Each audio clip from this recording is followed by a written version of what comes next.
service in the Russian military.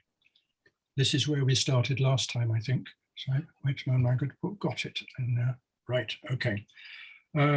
They served in the Russian military. That was their life.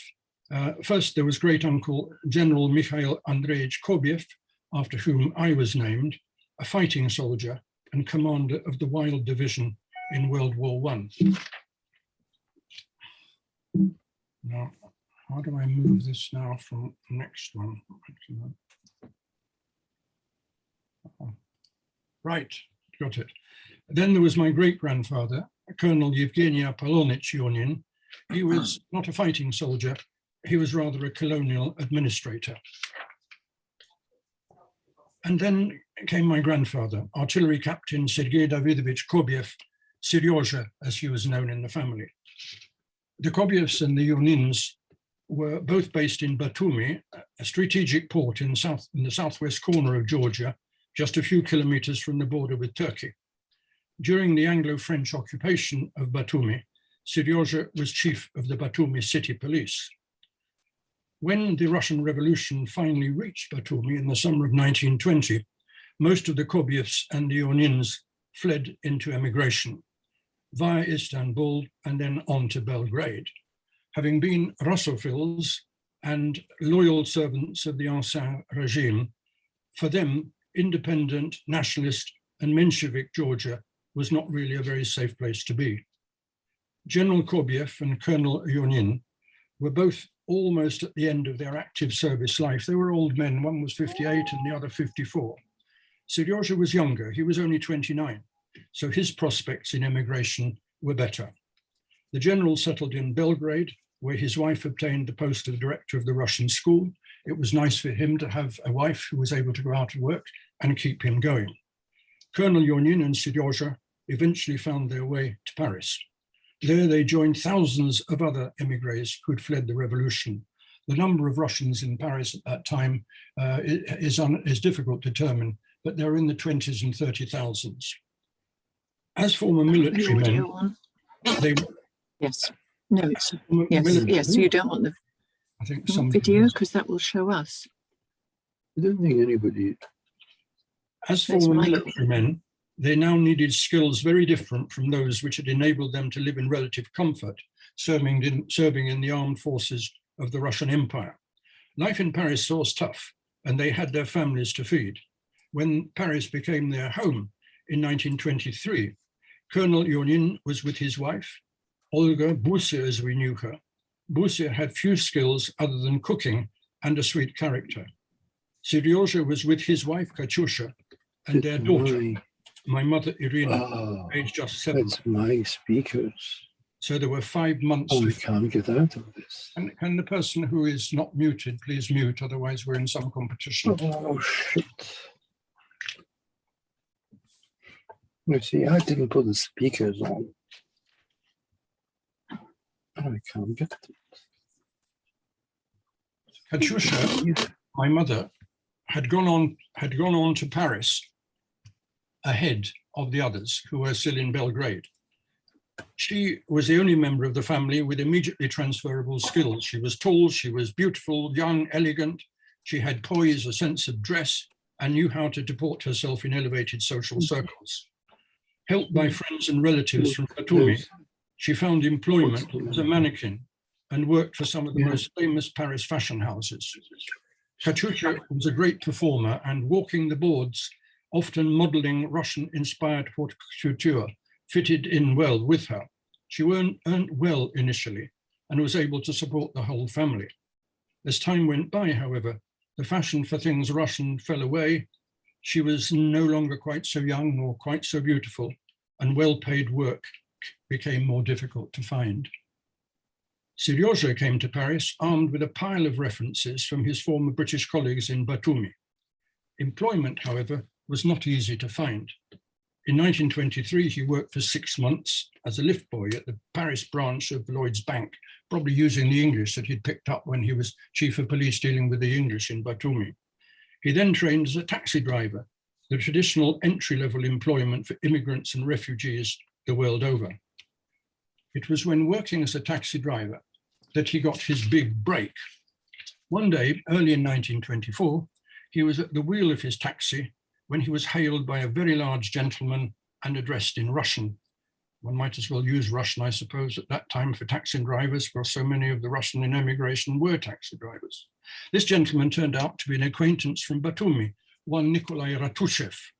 Ratushev was the owner of a troupe of performing little people, and Seryoja, as chief of police in Batumi, the occupied town where he was in charge, had granted him, Ratushev, a license to perform.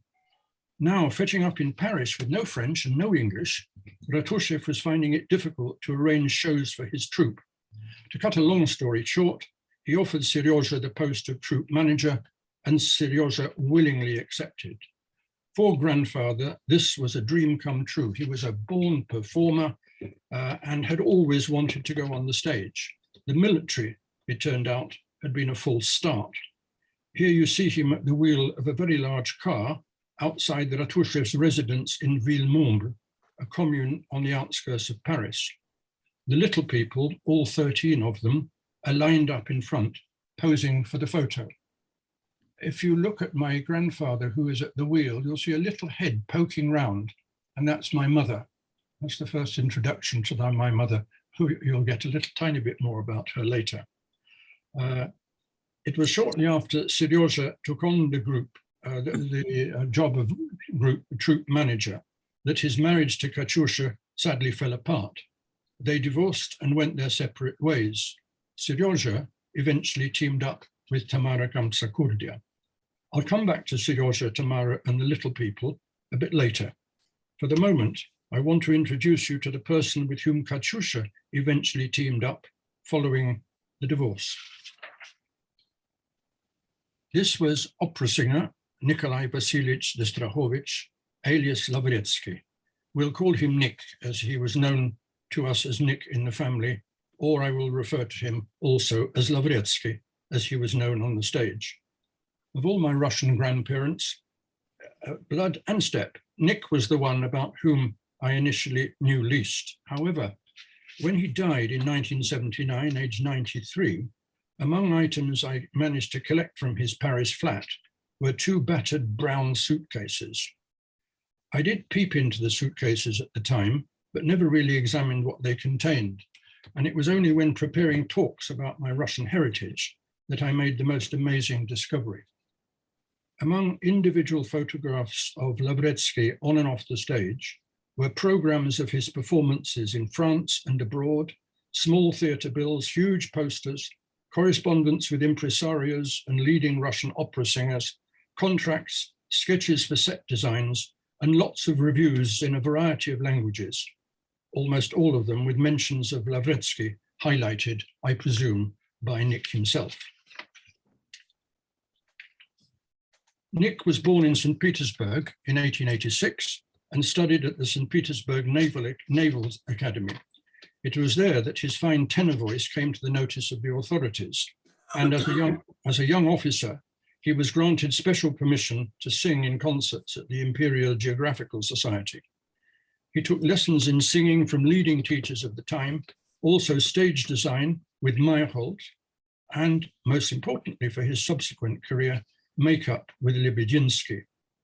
During the First World War, until the Russian Revolution of 1917, he served in the Russian Baltic Fleet. It wasn't until 1919 that he left Russia, temporarily making Revel, Tallinn, the capital of independent Estonia, his home. In Estonia, Russian was widely spoken then as now, and he appeared regularly in venues across the country, performing in a wide variety of roles. This program is of a charity performance in Narva on the 5th of November, 1922, I presume not with fireworks in that part of the world. This was shortly before he left Revel for Paris. The pen and ink illustration, I assume, is of Narva Castle, but I don't know, maybe somebody will later be able to tell me. The artist is unknown, but it's drawn in pen and ink on the program. Among the papers in the 2 brown suitcases, one of the suitcases had NL on it, Nikolai Lavretsky. There were some 30 such theatre handbills, small, 30 centimeters by 10 centimeters of performances in which Lavretsky took part during his time in Estonia. Most of them are printed on both sides, one in Russian, the other in Estonian. This one advertises this one, did I not change it? Never mind, here it is now. This one advertises a farewell concert for Lavretsky and one I.F. Filipov, who I know nothing about, in the Kursal at Ust-Narva. The paragraph in heavy type at the bottom reads in translation, and I'm translating from Russian, not from Estonian, following the performance, dances, dinner in the hall, boy serpentin, and improvised cabaret until 2 in the morning. I've no idea what a boy serpentin was or is, but clearly it was part of the post-performance jollifications. Again, maybe at the end, somebody will tell me what a boy serpentin might possibly have been. Very soon after moving to Paris, Nick began to perform with other Russian émigré opera singers. In the summer of 1924, he went on tour to South America with a group of distinguished artists under the direction of Emil Cooper, a Russian-born, although with an English name. Lavretsky was what is known as a tenor buffo or a tenor comico. This term, I gather, is used for a tenor with particularly good acting qualities and the ability to create distinct voices for his characters. It was a voice that specialized in small comic roles. That is exactly Nick. All the Russian artists on that tour had formerly been attached to the opera houses of Moscow and Petrograd. The tour began in Buenos Aires at the Teatro Colón, moving on to the Teatro Municipal in Rio de Janeiro. These were the top opera houses in South America, on a par in grandeur and aspirations with the finest in Europe. They attracted world-class performers, and the operas in which Nick performed there were top of the Russian repertoire: Queen of Spades, Boris Godunov, Prince Igor, Kitej, and many more. It was during this tour that many of Nick's publicity photographs were taken, some like this one with him in civvies, no makeup, and looking very debonair. It was at this time that he started earning reasonably well, but I have to emphasize with artists, performers, they only earn when they're under contract.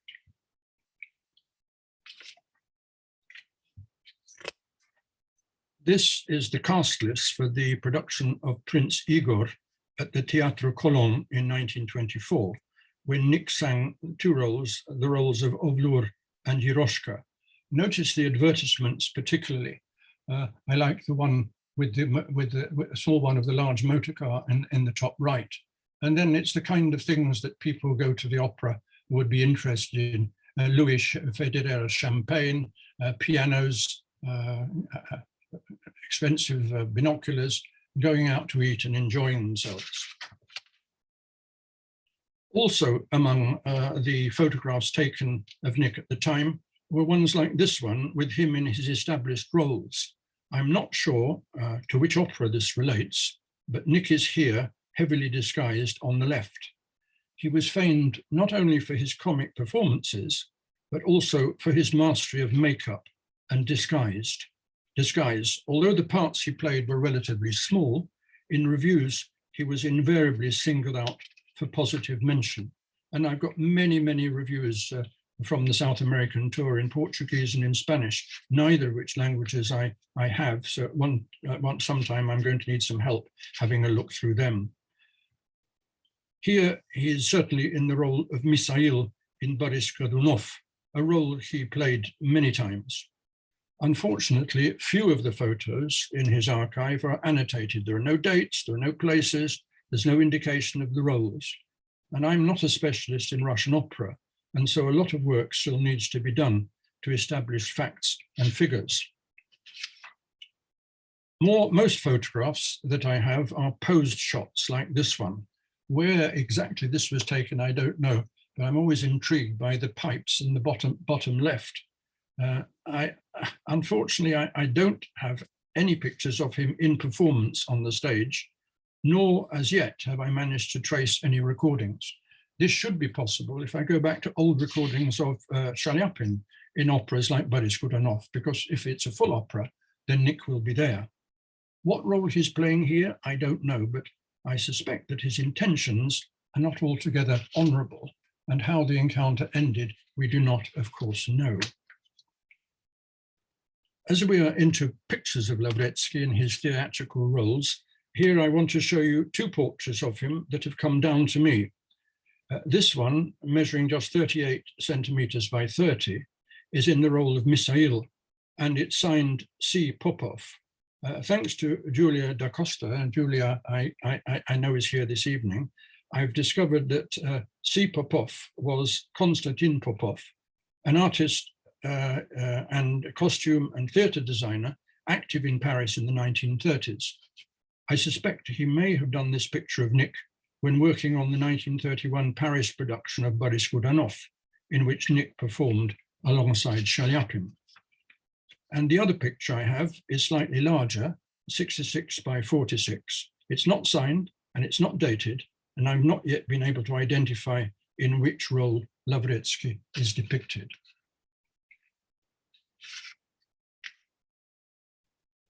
Back now to the 1924 South American tour. I showed you the performers list from the inside of the program, and this is the program cover for the production of the Queen of Spades at the Teatro Municipal in Rio de Janeiro in September. In the archive, out of those two brown cases, are 30 such programs of operas in which she performed. Some have lavish period covers, and all are filled with striking advertisements, like this one on the front, an artwork in itself. I think it's advertising internal design, if my translation of what is at the bottom is true. Many of the advertisements are of huge motor cars, rather like this one. Good example, a Lincoln on the front of the cover program for a performance of Rimsky-Korsakov's Kytiesh, staged at the Teatro Municipal in Sao Paulo in August 1929. By 1929, the Russians are no longer performing as individuals with names associated with pre-revolutionary opera houses in Russia. They no longer need that. They are formed into a separate company, here listed as the Grande Compagnie Lyrica Russo from the Théâtre des Champs-Élysées de Paris. And I don't think you can get much better than that.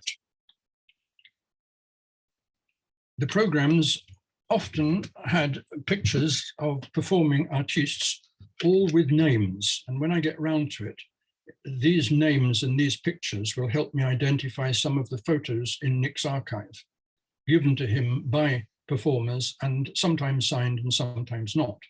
And at the top of the page in the middle, you will see the conductor, director, Emil Cooper. Here you'll see Nick uncharacteristically a bright smile on his face at the bottom of the page. His parts may have been small, but he invariably, as I mentioned already, featured in the publicity material. The pictures in this slide and then the previous one are from the 1936 performance at the Teatro Colón, back in the best theatre in Buenos Aires. 1936, Nick was already 50, and he, in some cases, was also the director of the opera. He'd risen up through the ranks. Nick took part in several tours to South America. I mentioned 1924, but he was back there in 1929. He was there in 1930 and again in 1936, as I said, the last time he was there. They always performed in Buenos Aires and Rio. Later, other cities and countries were added. They were in Lima and also in Mexico City. Travel in those days was always by steamship. On board, there were dinners and dances, entertainment of some form every evening. I have only this single photo of the Russian group on board. I'm uncertain where it was taken, but when matched against the artist's photos in the theatre programs, it should be possible to work out the date and who is who. For the moment, I'm pretty certain that conductor Emil Cooper is standing on the left-hand side, hands across and clasping, I don't know what, it must be something musical, surely. Lavretsky, our tenor comico, is seated bottom right, dressed as if ready for board tennis or some other sporting occasion on foot. In between the sorties to South America, there were performances in Europe too, primarily in France, where it was Paris, and in Spain, where they performed in Madrid and Barcelona. Nick particularly liked going to Barcelona, and this garish cover is for the 1933-34 season at the Gran Teatro del Liceo in Barcelona. Nick performed there in December 1933 in Sar Sultan under Albert Coates, like Emil Cooper, a Russian-born conductor with an English name. When we visited Nick, I remember he always used to talk with great enthusiasm about Albert Coates. And I thought, well, I know another Coates, but he's not Eric Coates, the one we know from the Dam Busters March and the London Suite. Albert was different. So I said, despite his name, Russian-born. In the late 1920s, as I said, the opera artists in Paris formed a separate group, the Opéra Russe à Paris, and it was this company that they performed with in Paris and abroad. Nick sang regularly with them from 1927 on. This is a theatre bill for the Opéra Comique in Paris, showing him performing in a gala russe alongside Chaliapin in Prince Igor. This is a huge thing. It's probably 1.5 meters tall, and few of these have survived because they were the kind of theatre bill that would be pasted on a wall and then torn down when the particular performance was over. This one, Prince Igor, was performed on Wednesday the 16th of October, and Boris Godunov was performed on Friday the 18th of October, no year. So how does one find out the year? I suppose I will have to look into years in the 1930s when Wednesdays in October fell on the 16th and Fridays fell on the 18th. And for this performance of Prince Igor, put on by l'Opéra Russe de Paris, also big, I need to establish which year's Tuesdays in June fell on the 22nd and Thursdays fell on the 24th. Many of the names that you'll see here, you'll see Le Prince Igor and then Alexander Mozhukin. Below that, there's Madame A. Yakovlev. Now, Yakovlev was a famous soprano, and she performed regularly with Nick. In almost every performance, she was there too. For a brief period, the company called itself something different. It called itself the Opéra Privé de Paris, as on this program for a production of Prince Igor in Mexico on the 22nd of February, 1930. Interesting to have the advertisement for beer on the front of Prince Igor. Nick performed in London too with Chaliapin and the London Symphony Orchestra in what is advertised here as the first performance in England of Mozart and Salieri. Although there's no date on the program, I think this was 1931. He also came to England in April 1939, shortly before the outbreak of war, bringing his own small operatic company formed of Russian émigrés called La Chauve-Souris, the Bat. From a press report in the Bath and Wilts Chronicle, I know they performed at the Pavilion in Bath, but I have no record of other venues. The press report on their visit to the Roman baths mentions that, and I quote, Nicholas Lavritsky was once a commander of a Russian cruiser and used to sail up to Barrow to fetch torpedoes. Well, maybe that's true. I don't know. Something else for me to find out. Already in the 1930s, Nick was frequently without opera engagements and he had to find additional employment. So, for example, between 1932 and 1936, when not performing, he worked for a company selling wireless sets on a salary of 800 francs per month. When performing, he earned double that. With the outbreak of war and the closure of Paris theatres, operatic contracts dried up completely. He was therefore totally dependent on some other form of employment. He was fortunate, thanks to his knowledge of languages, especially German, to find employment with a nationwide company responsible for the importation of cocoa-related products. This document, dated the 28th of September 1942, certifies his role as a go-between in the firm's dealings with the German authorities. This was a crucial position in occupied France, involving travel and frequent contact with the German occupiers. Good employment that paid well and saw him through the war. But with the liberation of Paris came the accusation of collaboration and a trial. Thankfully, he was exonerated and continued to work for the cocoa company until his retirement. The company didn't just deal in cocoa, it also produced lovely sweets where you could see through them when you sucked them. And gradually the picture in them got more and more vivid. And you kept taking them out of your mouth and looking to see what the picture was like. Anyhow, that's a trivia. Nick died in Paris in 1979, aged 93. He'd been privileged when going into emigration, for he already had an established career. Unlike my military forebears, he had skills that were immediately transferable. He could sing well, he could perform, and he could perform well. He had contacts, he had a strong character, and he was entertaining both on and off the stage. Most entertaining company. When he had contracts, he earned well. So he and my grandmother Katyusha, the daughter of a colonel, were eventually able to survive and live in relative comfort. I now want to move on to my other performer step-grandparent with transferable skills, the ballet dancer Tamara Romanovna Gamsa-Kurdia. Like Lavretsky, Tamara had a strong and determined character. And by the time the Russian Revolution hit her, she too had already established herself on the stage. She'd performed in the Bolshoi, and I gather that the Bolshoi has theatre posters with her name on it to this day.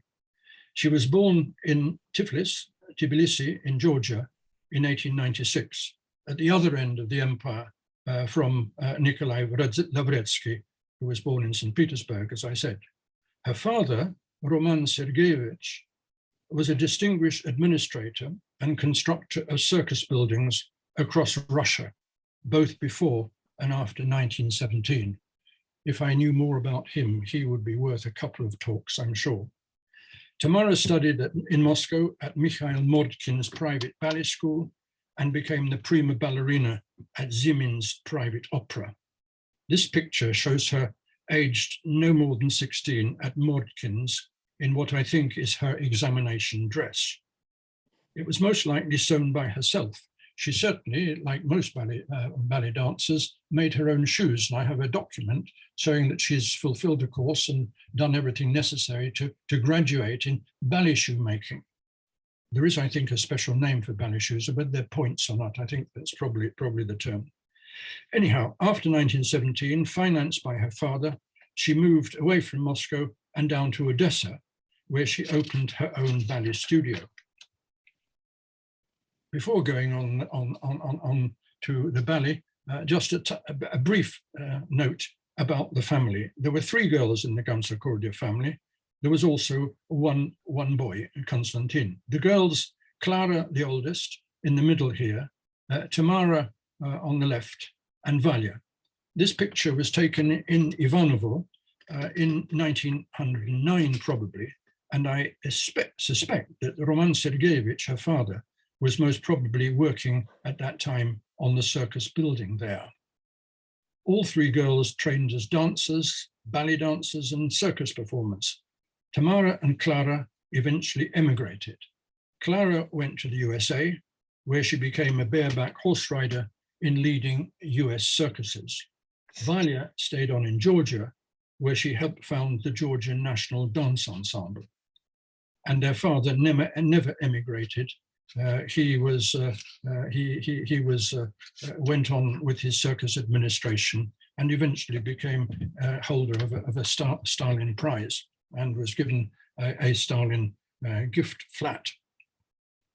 And here, back to Tamara as a ballet dancer here, certainly before 1917.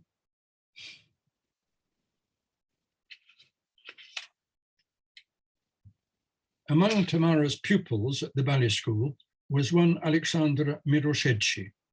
You see him here as a young man in the uniform of the Morskoy Korpus as a naval cadet. Tamara trained Alexandra to be her dancing partner, and he adopted the stage name Demidov. In their early years of their emigration, the Gamsakhurdia and Demidov duo became very successful, and I'll say a little bit more about them now. They emigrated together in December 1918, and this was the Russian passport that Tamara used. It was still valid in 1918. I'm not quite sure how long the Imperial Russian passports were valid for. I always love this picture that this managed to pass as a passport picture. I don't think it would pass muster today, but it captures her spirit beautifully. For several years, Tamara and Alexandra performed together with great success.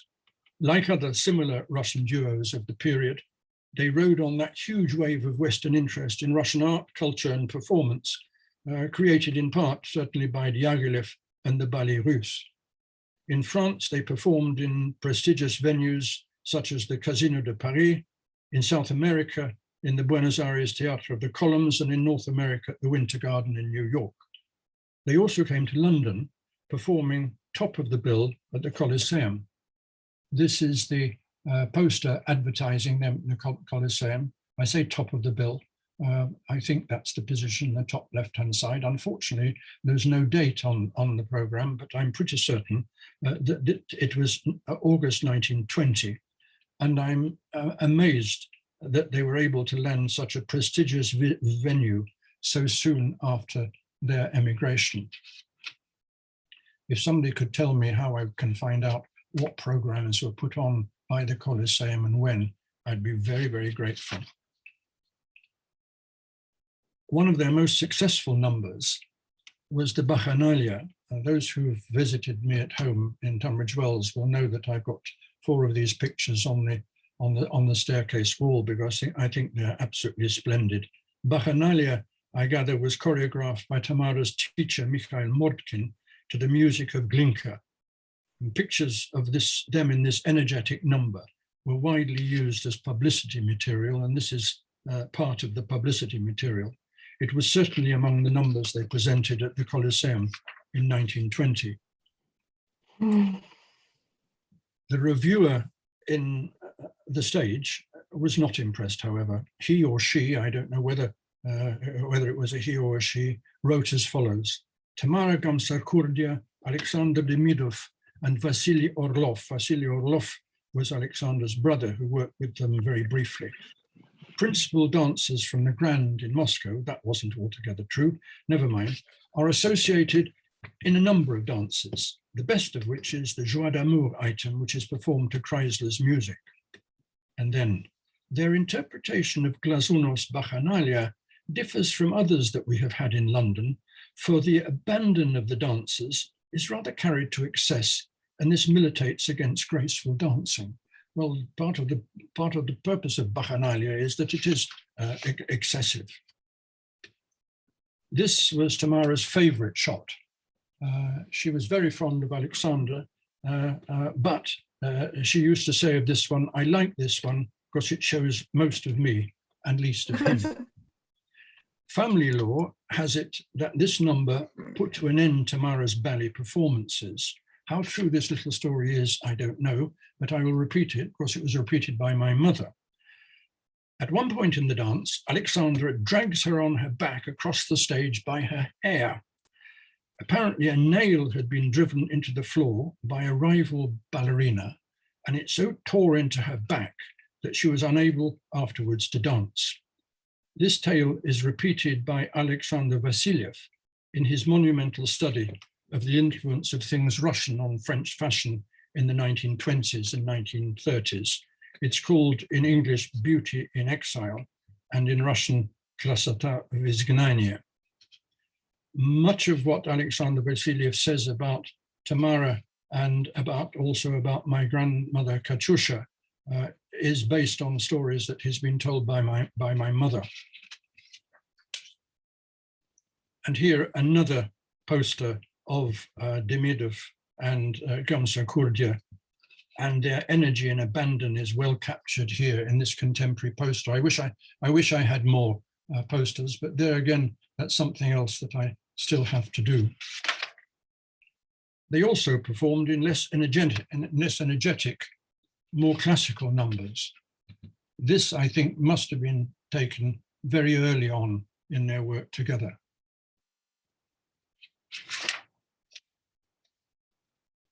Here, they're in Russian costumes, performing as marionettes, moving jerkily as if to command.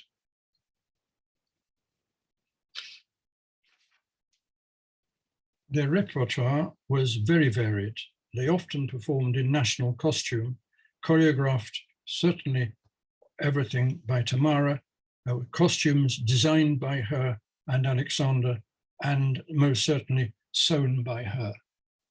So she had experience of sewing, of dancing, of choreography, of use of different materials. All these things would come in useful to her later. The clogs here would seem to indicate that this is a Dutch number. I wish I had cine pictures of them performing, but this is the best we're going to get. She also performed on her own without Alexandra, here in a Russian costume with a magnificent kokoshnik headdress. Like the waistcoat and skirt, it's heavy with colored beads and artificial pearls. It's a pity we don't have the whole dress in color, but I can offer you something in color, and that is one surviving kokoshnik from our attic. This almost certainly made by Tamara or by the little people of Les Lilliputians Katya under Tamara's direction. It looks here on the picture much grander, and it'll look on the stage much grander than when you see it in reality, because everything there is artificial, it's plastic, but it glints and catches the light beautifully. Now, Tamara and Alexandra off to America. 1923, they went on tour in the USA. As with Lavretsky, if you remember the picture I showed of Nick right at the beginning, Tamara too had her pet monkey. Whether that was de rigueur for all artists to have their little monkeys, I'm not sure. In New York, the monkey, poor little monkey, fell ill.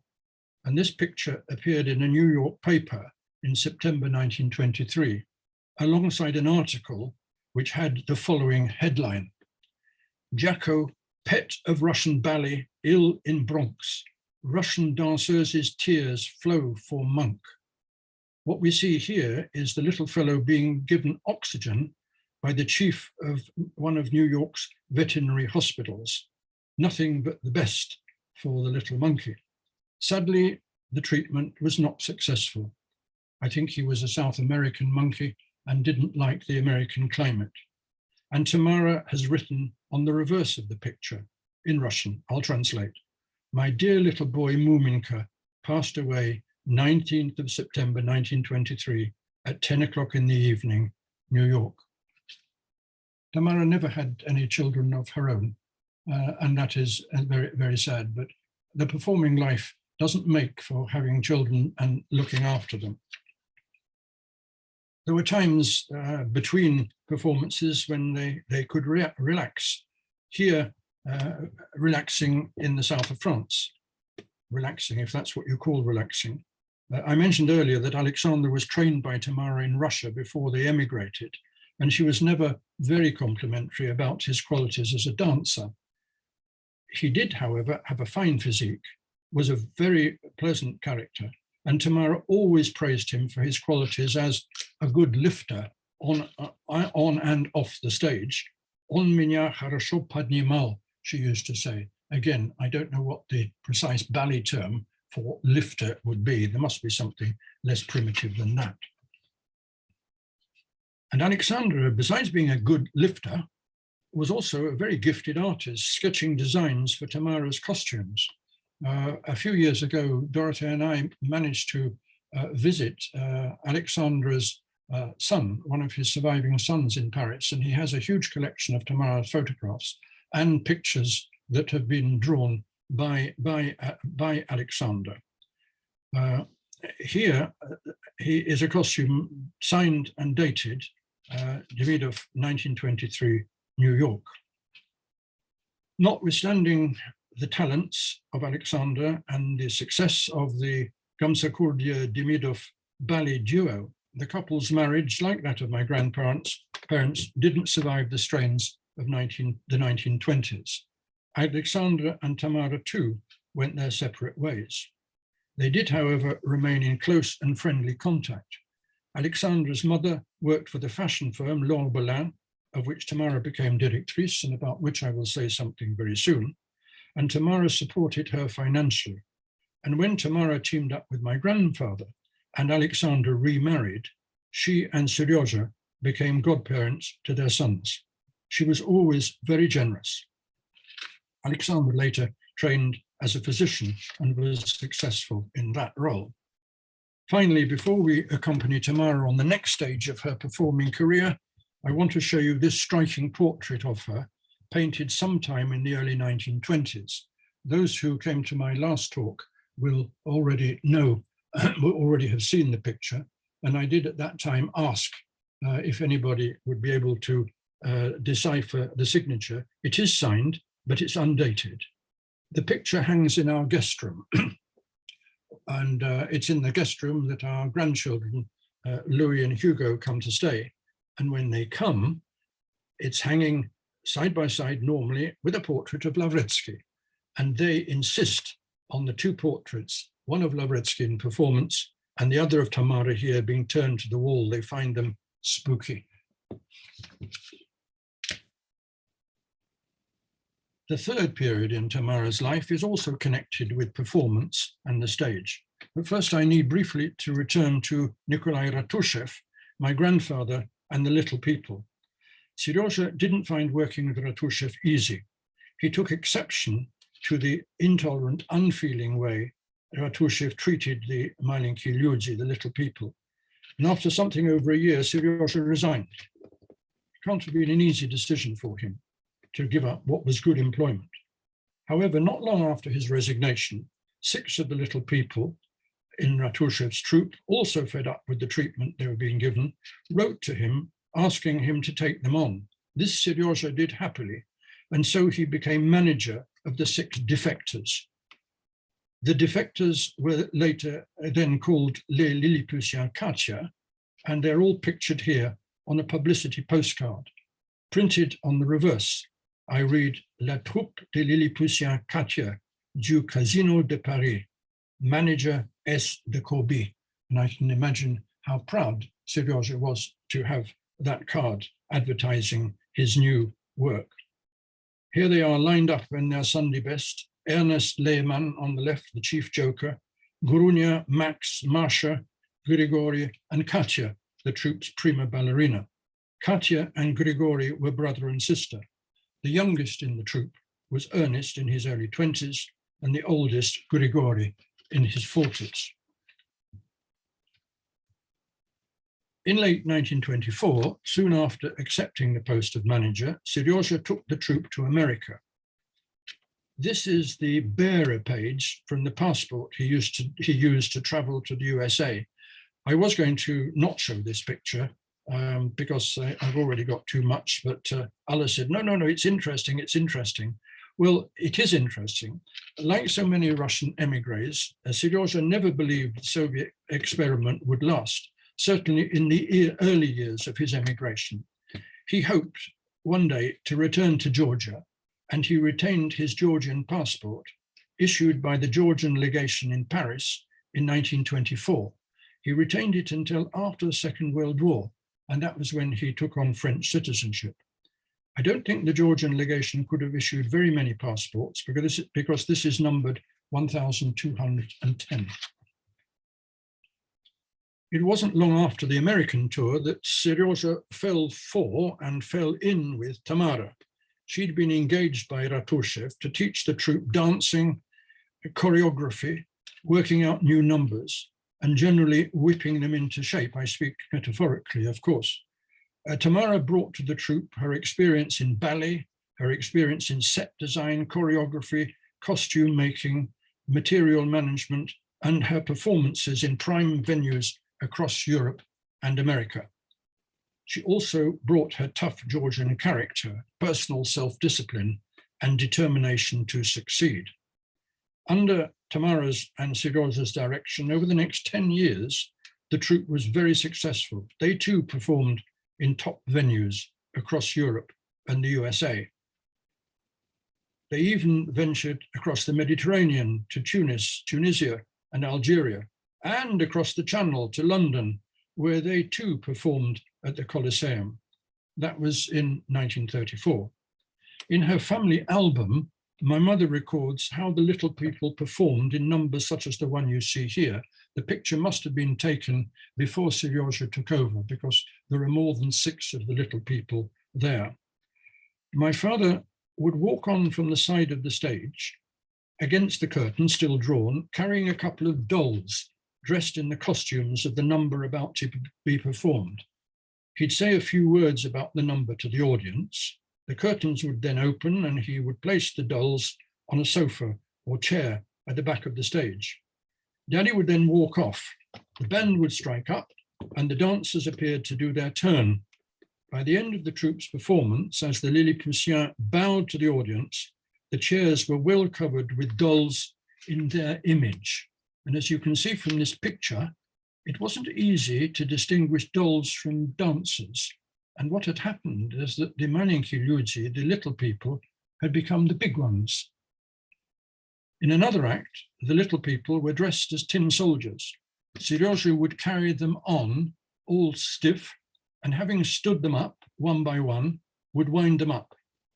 They would then individually begin to move and only slow down and stopping when their springs had unwound completely. Now a few pictures of numbers in which they performed. This was a number put on at the Casino de Paris, French can-can, decidedly Art Deco. Here, Ernest, as usual, is playing up on his knees, declaring undying love to Katya. In many of the troupe's costumes, the influence of Tamara's time dancing with Alexandra and the costumes they used is very clear. This clearly echoes Tamara's and Alexandra's Dutch dance that I showed you earlier. But instead of Tamara dancing herself, she now has the little people dancing under her direction.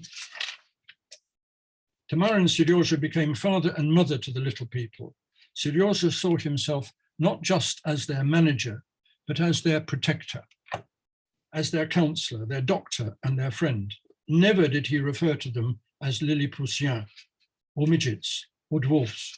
In conversation, he always referred to them as malinki, the little ones. Я никогда не оставлю этих Богом обиженных маленьких людей, he said. I'll never abandon these little people wronged by God. The earnings of the troupe were shared in equal parts between the little ones, Seryoja and Tamara.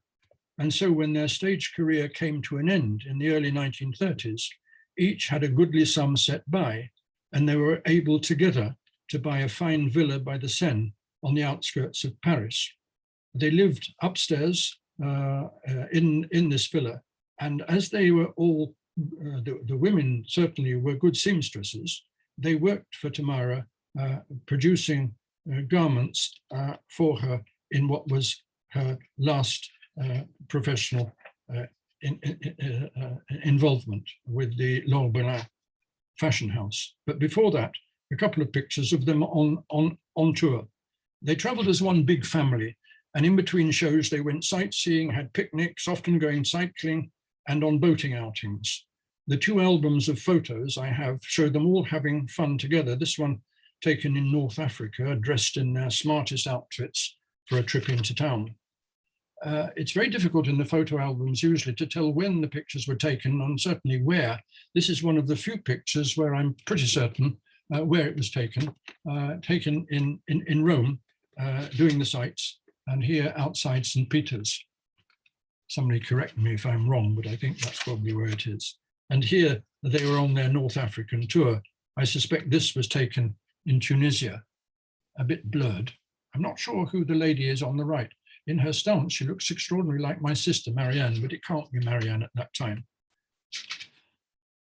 When I first mentioned Serioja's involvement with the little people, I showed him at the wheel of a large car. He loved driving. And here he's at the wheel of another large car, more like a bus, perhaps a tourist bus. I think it was probably taken somewhere near Lourdes. There's only one little person with him on Serioja's knee. Ernest, who else, sharing the wheel with Serioja. Who the big people are, I've yet to discover. But in the back on the right, the second from the right, looks extraordinarily like my mother. I'll have to enlarge the photograph and have a better look. But one thing is certain in this picture, almost everybody is wearing a berry, so you're pretty sure it's not in Scotland. It must be in France somewhere. Now I come to the final stage in Tamara's many-sided career in the public eye. When she was performing in Berlin, she met and made friends with Larissa Mikhailovna Belin, a Russian emigre of Jewish extraction and owner of a small atelier making ladies' underwear. Larissa was a person of great enthusiasms, and when she moved to Paris, still in contact with Tamara, she neglected the business and devoted herself increasingly to the study of Rudolf Steiner and Gurdjieff. It was in the early 1930s that she turned over its management completely to Tamara. Alexander Vasiliev writes of Tamara, strict and energetic, she was able to get things running so well that the L'Orbelin fashion house operated for more than 30 years in Paris, the capital of the fiercest competition in the fashion world. This was Tamara's business card with the distinctive L'Orbelin signature designed by my mother, Irina. Irina designed several of L'Orbelin's most used advertisements, and this was her mock-up for the original drawing that was later widely used in L'Orbelin publicity. L'Orbelin sculpte la ligne was their logo.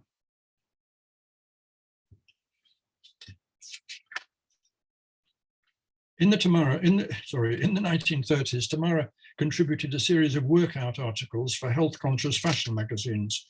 This one concentrates on building up the stomach muscles. Others had bosoms at the center of their concern. I include the slide because under Tamara's direction, L'Orbelin established itself as the leading Paris fashion house for foundation garments. These were garments that were designed to push the figure in or pull the figure out in the appropriate places to the appropriate degree to achieve the desired dimensions fitting in with the fashion of the time, without, of course, letting on that they were actually being used at all. Tamara kept a client's book at L'Orbelin. It was beautifully illustrated by my mother with a separate decoration for each page. The book was signed at Tamara's invitation by the firm's special clients, royalty, film stars, and high societies from across the world. Many now forgotten were high flyers at the time, like the Imperatrice of Annam d'Amfuong, the Princess of Romania, the wife of the French president, Madame Vincent Auriol, and Mrs. Joseph Kennedy. This page was signed by Yvette Aga Khan and the Aga Khan himself.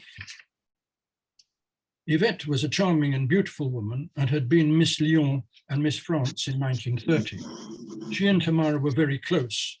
The Aga Khan once dined with Tamara and Sergei Davidovich with Georgia in their small Paris flat, and after the meal, grandfather said that the Aga Khan lay down on the couch to rest, and Seryozha used to joke that he'd cut up the cover on which he'd rested and would offer it for sale to the Aga Khan's followers, at that time all 50 million of them. Our own Princess Margaret was also a client for more than 10 years. In 1960, Longbelin made the dress she wore on her departure to the Caribbean for her honeymoon. But of course, Longbelin couldn't advertise the fact that they were making foundation garments for the British royalty. The artist, the Viscountess Marie-Laure de Noailles, added her take on her indebtedness to Longbelin. Viscountess Marie-Laure de Noailles in her time was a big patron of the arts, a friend of Jean Cocteau and many other big names. And looking at this little illustration, it's something that I think Jean Cocteau would himself would have been capable of doing. Longbelin, by which I mean Tamara, specialized in brassieres, bodices, girdles, and beach outfits. This is a good example of Longbelin foundation wear. The firm also made wonderful day dresses and sumptuous evening gowns. This is an outfit for home receptions created in 1950. One of Tamara's most faithful clients, with whom she also developed a close relationship, was Marlene Dietrich. Tamara's most remarkable creation, remarkable because you never knew it was there, was the corset she made for Marlene to wear beneath this sparkling rhinestone-studded dress in which she appeared in the 1950s and the 1960s. The inscription reads, "Je vous aime et je vous admire, Marlene." Well, having got to Marlene, you realize that I'm coming very near to the end of my talk. But before I finish, a few final words about Seryozha and Tamara. Tamara retired from Longbelin in the early 1960s and moved with Seryozha to a small flat in Cannes. Seryozha died in 1965, Tamara in 1979. They're buried in the Russian Sainte-Geneviève-des-Bois cemetery outside Paris. Tamara and Seryozha were true partners. One could not have been a success without the other. They were a joint enterprise, a family cooperative, each bringing their past experience to their new joint undertaking. And when Tamara was managing Longbelin, Seryozha was always at her side, managing her. Tamara didn't have the easiest of characters. She was forthright in her views, knew her mind, and spoke it. Although she could be remarkably generous, she not infrequently caused offense by not mincing her words. Seryozha, on the other hand, was the born diplomat. He was charming, he was good with words, and always acting as a go-between, frequently protecting Tamara from herself. They both eventually did well in Emigration because they had skills they could put to good use in their new environment. They were both consummate performers and great entertainers. I have many happy memories of my Russian grandparents, both my blood grandparents and my step-grandparents. As children, Marianne and I, my sister, used to visit them in Paris, always staying exactly the same number of days with each. In my first talk, I showed you several treasured objects that have come down to me from the Kobievs and the Yonins. Among the letters and photos and other family items that have come down to me from Tamara and Nick are two treasures I wish to show today to conclude my talk. One has to do with performing arts, the other with matters military. Shown here is the ceremonial drinking horn presented to Tamara's father, Roman Sergeyevich Kamsakordia, on the 5th of March, 1933, to mark his half-century as circus constructor and administrator. It must have been smuggled out of Georgia and given to Tamara by her sister Valia when she visited Paris in the early 1960s.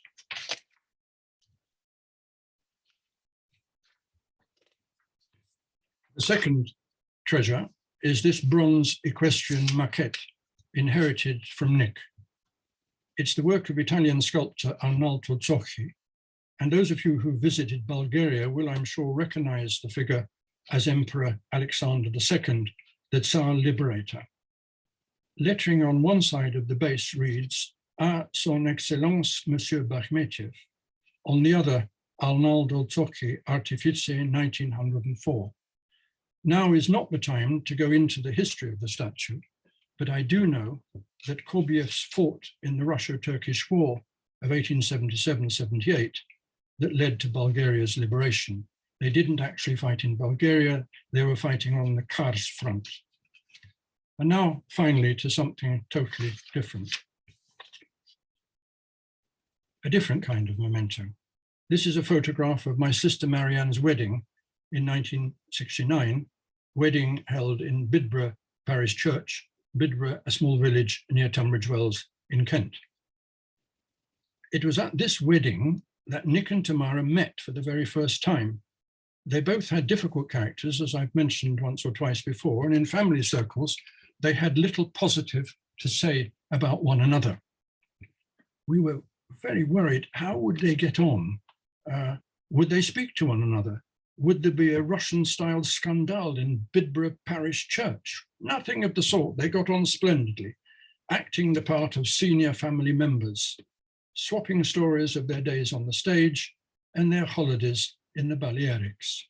You see them in the top right, between the young lady in the floppy white hat and the bespectacled young man holding a camera. And in front, on the right, is our great-grandmother, Colonel Yonin's widow, Busia, as she was known in the family. Busia spent the last 6 or 7 years in Bidborough, living with the family. I regret terribly that I didn't talk to her more about her past. She passed away in 1972, and she's buried in the Bidborough churchyard. And you will find very easily where she's buried, because on her grave is the only Russian Orthodox church, Russian Orthodox cross in the cemetery. Well, the lives of Nick and Tamara begin at opposite ends of the Russian Empire, but in emigration, they followed similar patterns. Their artistic and creative talents enabled the military Korbievs and the Ionins eventually to live reasonably comfortable lives. In great measure, thanks to them, the performers in song and dance, they were able to achieve the double aim of all emigres. Those are, I suppose, to preserve their cultural heritage and at the same time to find a niche in their new country of residence. And with that, I'm sorry I've gone on really rather too long. That's all I have to say formally as part of my talk. Allah, you'll tell me what I now need to do with my screen.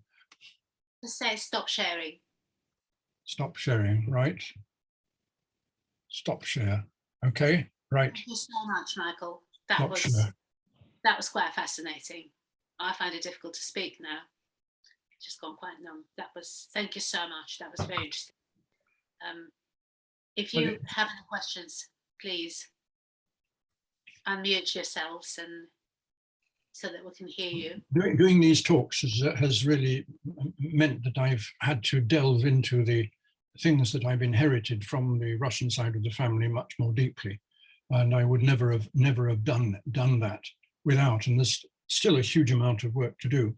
And the other question is, what do I do with all this stuff when I pass on? Michael, while the last photograph is still close by. Yes. Were you in that wedding photograph? Yes, I was the bespectacled man young man on the right-hand side with my camera. That was the giveaway.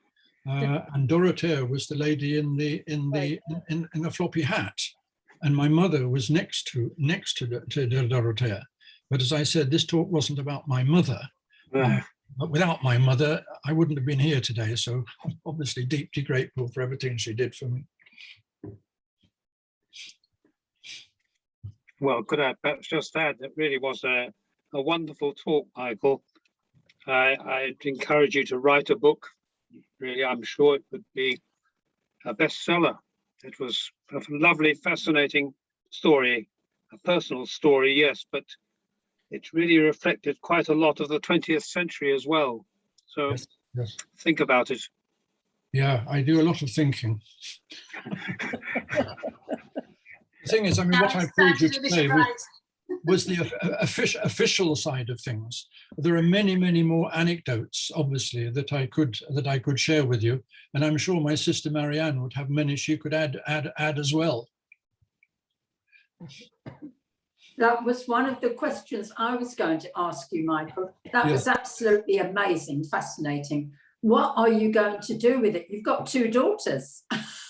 Yeah, well, I've got 2 daughters, but although Sylvia does speak some Russian, and both of them did their Russian O-level at school, neither of them have really the facility to read the documents that I've got. Very difficult. And I mentioned that grandfather brought out of Russia a huge amount of references written by his colleagues in the army there, and also title deeds to property written in Russian. There's a vast amount of material in Russian. All the divorce materials for grandfather and for Nikolai Vasilievich. Nikolai Vasilievич's first marriage, documents connected with Nikolai Vasilievич's trial as a potential collaborator. These are in French, makes it a bit easier. But then all the other things that are in Spanish, in Portuguese, and all the other languages where Nick. Right. I suppose all I can do is a little bit, and every talk that I give adds a bit to what Yes. and every so often I will write something. I mean, I wrote something for myself about how my grandfather's name was changed from Korbiev in Russia to where he was called he was called Sergei Davidovich Korbiev. Well, in France, eventually he became Serge de Corbie, and that sounds very French, Serge de Corbie. Yes. And his wife Tamara, no longer Gamsa-Kordia, although née Gamsa-Kordia, is Madame Tamara de Corbie. So de Corbie is the French bit, showing that she's fitted in, and the Tamara maintains the contact back with Russia. And I've lots of letters written to me by my grandfather, 10 years of letters that grandfather wrote to me in Russian, typed, thank goodness. And I've still got the typewriter he used up in the loft. What's the use of that Russian typewriter? All things that are interesting for me. Yeah. Absolutely fascinating. A message here saying that we already look forward to the next talk. So Uh-huh, not yeah. only do we have to write the book. Look at Dorothea's reaction to that. There is life ahead. There is life ahead. There's life We besides can't go school. back all the time. Michael, Yes, Michael. totally. I was in Paris Yes. at the end of the 60s and early 70s, doing 5 months living with a Russian immigrant family. Yes. And it really was a sad time for the Russian community. My landlady, Yes. whose husband had been an architect in St. Petersburg, and at the time of the revolution, he was nominated by the Bolsheviks to be the curator of Tsarskaya Selo Palace. No good. And my landlady, the same lady, she created a business, by the way, making silk underwear.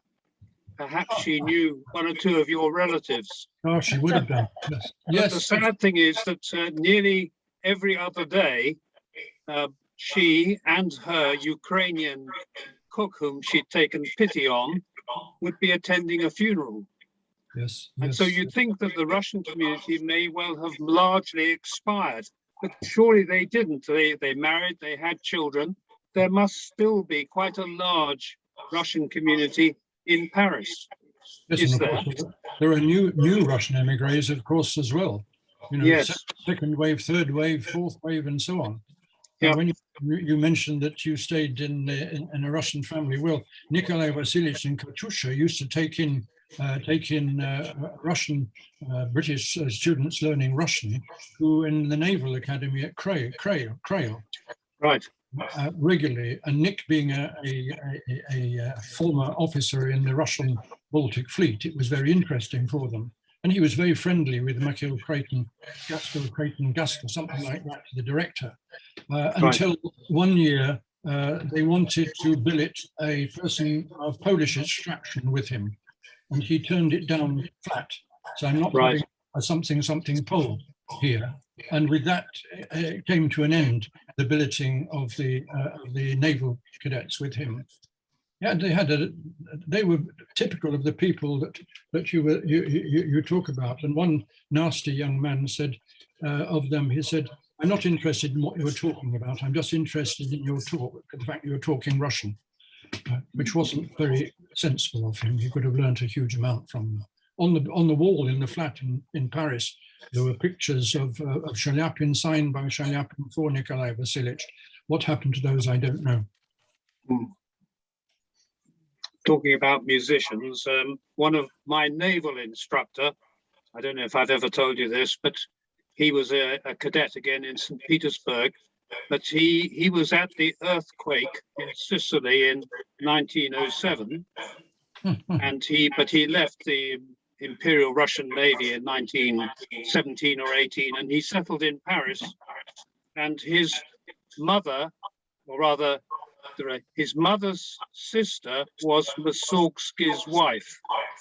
Right, yes. Michael. Yeah. Yes, Brian, hello. Thank you for a totally absorbing presentation. Your point about what might happen to your archive in future puts me in mind with of the Turkish experience. As you will know, the early years of the Turkish Republic after 1923 saw a rejection of the Ottoman past. Yes, yes. In the last number of decades, the situation has reversed. Ottoman is being taught again, the alphabet is being relearned, and people are taking an interest in Ottoman matters. One of the pop TV programs is based on the Sultanate. And this prompts me to ask you, to what extent is the same thing happening in Russia? Is there any substantial move towards picking up the past and rejuvenating interest in it? Or has it been essentially cast into the past? I suspect there may well be Russians who are watching this who may substantiate what I'll say, a huge interest. Huge interest. A huge interest. 2 or 3 years ago, I went to Voronezh, arranged by the wife of a colleague from Leeds University, because in Voronezh was the military academy where my great-grandfather studied. And I wanted to find out a little bit more about his time there. And we arrived by train from Moscow, having traveled overnight, arrived in Voronezh at about 8 o'clock in the morning, and were immediately taken to the open day in the Kadetsky Korpus in the academy, where I was greeted by a returning nobleman whose great-grandfather had studied there. Now, I've never thought of myself as a returning nobleman. That there we are, and they were happy to show me the archive. They were very interested. I managed to get in touch with my friend's help with a lady who was interested in family history. And we managed to visit places where my great-grandfather was, and from documents that I have and which they found, I knew where he was at certain times. So there is a huge interest in family history. In the Soviet period, you didn't really want to know much about your family background. For example, in the official biography of Roman Sergeyevich Gamsakurdia, the circus director, they mentioned that he came from a poor pheasant family and was born somewhere near Baku. But talking to Tamara and following up now, it's quite clear that he came from a very distinguished noble line of Gamsakurdias. And Gamsakurdia in Georgia, of course, is a common name, a well-known name, but he came from a distinguished noble line there. So it's only now that people are less afraid to discover who their grandparents were, and they're interested in discovering that. Yeah, well, thank you. That's interesting. That's interesting. So the same kind of thing is happening, Brian, in Russia. Thank goodness. Yeah, It's a bit late. It's a bit late. but you don't feel like a nobleman in Tunbridge Wells, perhaps. Well, if you only feel like a nobleman if people treat you like a noble, but I haven't come across that. I was going to say in the family of being noble, I do actually have a pet swan, but it's a toy swan. Yes, of course, when I was teaching Russian at university in Leeds, I did not advertise the fact that I had these noble Russian ancestors. My name is Michael John Jacobi Holman, and they often asked me what the decay stands for. And I said, well, that's from my Russian mother. And decay is from Kobe, from a village up in the mountains on the military highway between Russia and Georgia. And the Kobys were distinguished nobles. They came from one of the most distinguished noble families. And again, family law has it that they were one of the few noble families in Georgia who were allowed to sit in the presence of the Georgian Tsar. How about that then? Can you prove it? No, but it's a nice story. And there are lots of stories like that, some of which I have discovered do have more than a grain of truth in them. Yes, sure. And I tell you, at the risk of boring you, that one of my ancestors was when the Russians took over Georgia in the early 19th century. Not all the Georgians and not all the Georgian nobles and others were particularly happy with that. And one of my ancestors, somebody called Zal Korbiev, together with one of the pretenders to the Georgian throne, organized an uprising in the mountains against the Russians. He was betrayed by a member of a nearby tribe, a member of the Kazbegi tribes. And if you know that one of the highest mountains in Georgia is the Kazbek mountain. He was betrayed by that, and he was sent then to Siberia. He came back from Siberia in 1812, having been pardoned. But I was present at a ceremony in a Georgian old people's home outside Paris, where a descendant of the Kazbegis and my grandfather, a descendant of the Kobys, finally made their peace. Having been betrayed in 1801 or 1802, there they were in the mid-1950s, saying, I forgive you for what you did. Because had they not been betrayed by the Kazbegis, they would never have spent 8 years in Siberia. And that I discovered that the betrayal, which is often told about by my grandfather, was actually true from historical documents. And nowadays, Zal Korbiev, having protested against the Russians, is a great hero in Georgia. Because the Georgians at the moment are not too friendly with the Russians. Yeah. So it goes round and round, but you just have to survive through it. Well, I'm lucky. I've been brought up as an Englishman.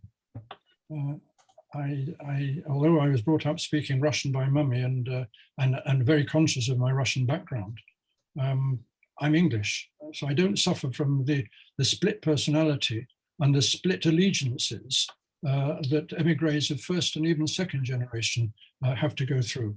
Where do I belong? Neither here nor there. Good. Michael, a large number of the Russians who fled the revolution settled in France. Yes, yes. That seems to have been a favorite destination. Why wouldn't they have settled in Germany? Well, some did settle in Germany. The first stop for many of them was Berlin. Yeah. First stop was as near as they could be without kind of being too far away. So Nikolai Vasilievich was Tallinn, and a lot of others were in Tallinn, and you couldn't get away from Russia and still nearer to Russia than being in Tallinn. And many emigres were fetched up, Russian emigres in Berlin. But having the background that they did, the aristocratic background and the Russian background, when the Nazis took over, Berlin was not a good place for the Russians to be. And so they moved out. And of course, somebody like Larissa Belin, the founder of L'Orbelin, being of Jewish background, couldn't survive in Paris, and she emigrated then to America. And how Tamara managed to run L'Orbelin with majority of staff were either Russian emigre or Jewish, I really don't know. How another little history is, how did Seryoja and Tamara manage through the Second World War? How did that firm continue to exist? And she managed it from early 1930s until 1961 or 1962. And clients went back a long time. The book I've got is signed by all kinds of famous people. I don't know many of them, but if you were to look them up, you'll find out that they were very well known. Brigitte Bardot apparently was also a customer of Tamara's. But Brigitte Bardot, I hope she's not listening at the moment, but family law again says that when Tamara wanted her to pay, she said, "Do you know who I am? I'm Brigitte Bardot." And Tamara said, "And do you know who I am? I'm Madame Tamara de Corby Laporte." Out. So, that is another apocryphal story, but I can quite believe it of Tamara. She spoke her mind. She spoke her mind. She was very one who spoke her mind. Lovely woman, but my dear me, she'll tell you off. You remember your first, not oh yes, my first meeting with her, sitting there and said, too much makeup at that time, black, your eyelids, your eyes, too much makeup. You can't drink Coca-Cola, you can't drink beer. Ladies do not drink Coca-Cola and do not drink beer. So that's it. Stop drinking beer, Coca-Cola. She was only 5'3" tall, and therefore not really tall enough to be a ballet dancer these days. But you saw in that picture where she's displaying exercise for the stomach muscles. If you look carefully, the strength of her legs was quite amazing. She was able to walk miles. She would walk us into the ground. But a lady of great character in Cannes, I remember going round. I didn't really enjoy doing this. I hate going around the shops, but she would go around the shops with her. She would go into a shoe shop, and she would ask to see the shoes, and she would get 20 pairs of shoes set out for her. And then she'd say, "No, nothing here, I don't like it," and off she'd go. But if she liked a pair of shoes, she'd buy 3 or 4 pairs of the same kind. Yes, she was a great character, was Tamara. Oh, both. I mean, Nick was also amazingly. She also had a brother, and this is an interesting little story as well. She had a brother called Konstantin. Konstantin studied as an engineer, and he moved to Moscow. He was involved with left-wing circles in the 1916-17, and had spent a little time not in prison but detained for distributing anarchist brochures. This stood him in good stead in the communist times. He became an engineer. Valia, as I said, helped found the Georgian Dance Ensemble.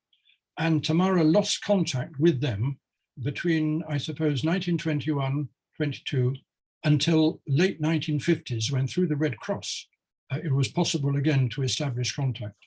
She then discovered that Valia was still alive, that Kostya was still alive, that her father had died in 1939, and so on. All that time, she hadn't had any contact with them. Kostya, Konstantin, had been on a delegation in Paris in 1936. He knew that Tamara was there. He knew that Tamara was in L'Orbelin, but he was afraid to make contact, and Tamara never knew that he'd come and gone.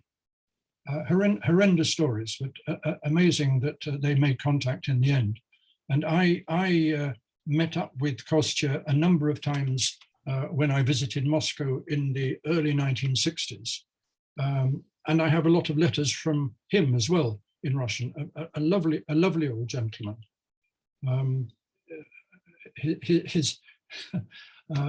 He had, of course, the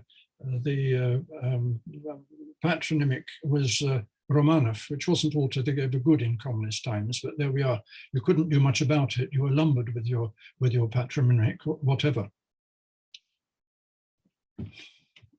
Valia visited Tamara in Paris in the late 1950s, And that's when I think she must have brought the drinking horn and also brought a number of photographs of her father.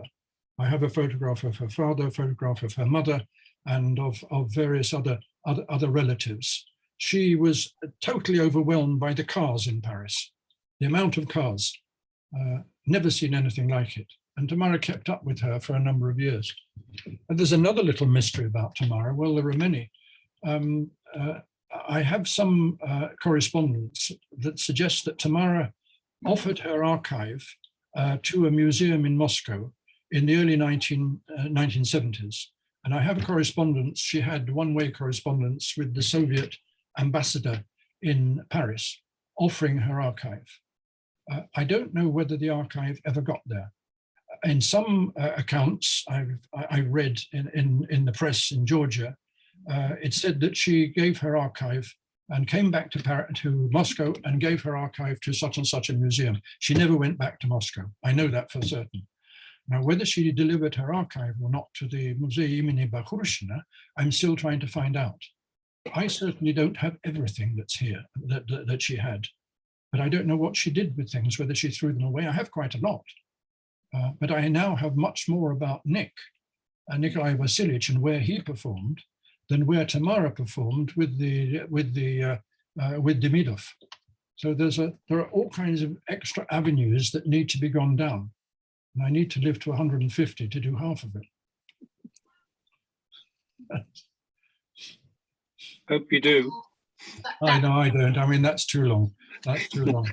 My mother lived to 88 and she said, I don't want to see another Christmas. As I see, there was a former student of mine here, now a distinguished author, Helen Rappaport. Helen, are you there somewhere? No, maybe she's no longer there now. Helen. Yes, Huh? she is, I think. She is. She's muted. Oh, Helen's muted. She muted. Helen is about to publish a book about the Russians in emigration in France and in Paris. It has an absolutely super cover. She is probably my student who has published the most since leaving Leeds. And Leeds and I are very proud of her, of what she's done. And we keep in contact with her. So Helen is mute and obviously not going to say anything at the moment. Oh, that's lovely. Well, it looks like, Michael, you'll have to do another talk now because there's so much that obviously is coming to light now, and we want to know about it.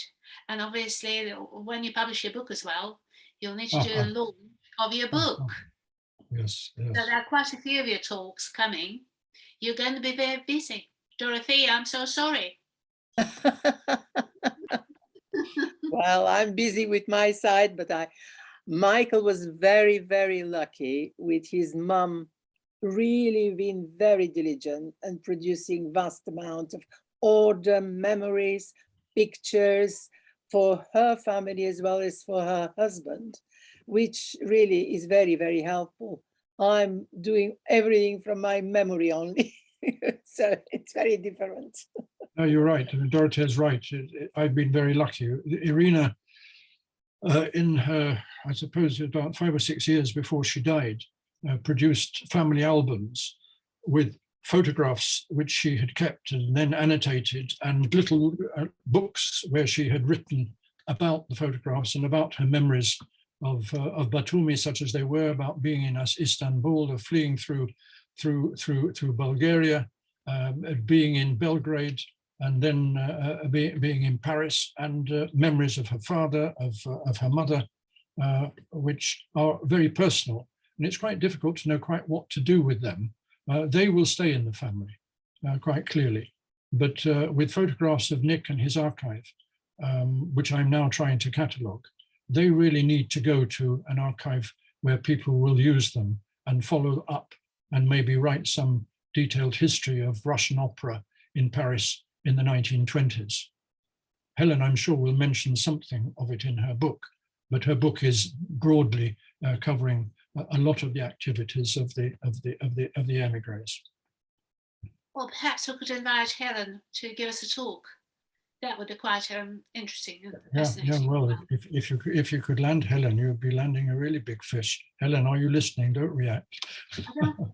I can't see her. I think she's left. But Right. I'll try and email her. There's also a message from Kevin.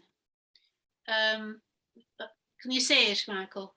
I can't see it at the moment. There was He's asking you something quite do I political. press chat? I press the chat. Yes, he's just saying press the chat. Yes.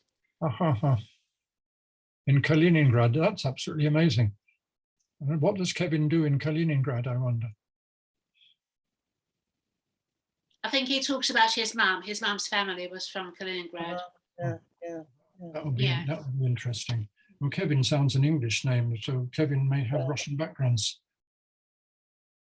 Michael, can we say thank you so much indeed? And, Yeah, well, I've enjoyed preparing it. Yeah.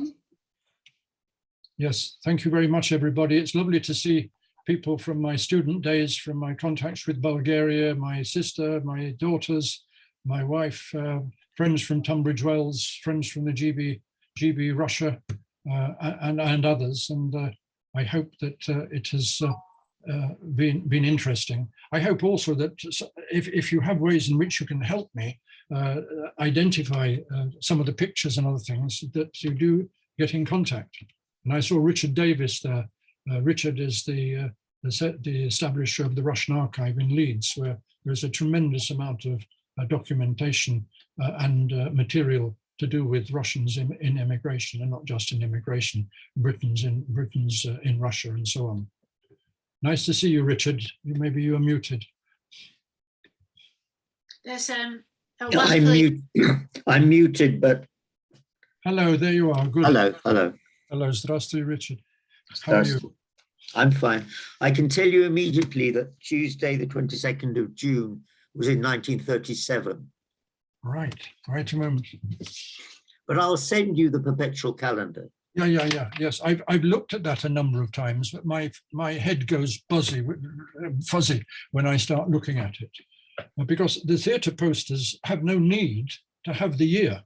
After it's quite clear, if they're up and they say it's Thursday the 18th of June, then it goes up on at the beginning of June, and it's covered up by another poster when that event is over. Some theatre programs don't put the date in, the year in either.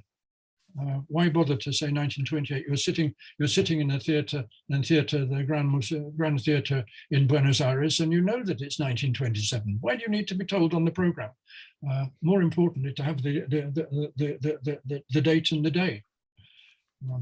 But some of those posters that I showed, there are the little ones, they're tiny, but then there are some which are like great sheets. They open out into four, and they're kind of, well, you know, from on the wall in Paris when they're advertised. But they don't last, those things. They're not meant to last. And therefore, the few that do survive are of interest.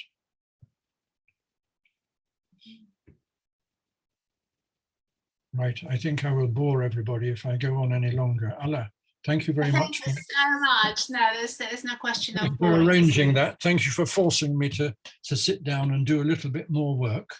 I'm sorry, I'll have to do a bit more, but we will probably plan for sometime in a few months when you have a bit more. Just at the moment, I don't have anything quite of the same interest, but you never know what may come along. And I've got the recording now of this one, which hopefully will be added to your huge archive. So, lovely. Thank you very much indeed. Super. You'll let me know. And if anybody, thanks very much. Bye-bye, everybody. Bye-bye. Thank you very much. Thank you. Yes. Okay. Go and have some supper now. Yeah. Bye-bye. Bye. Thank you. Bye.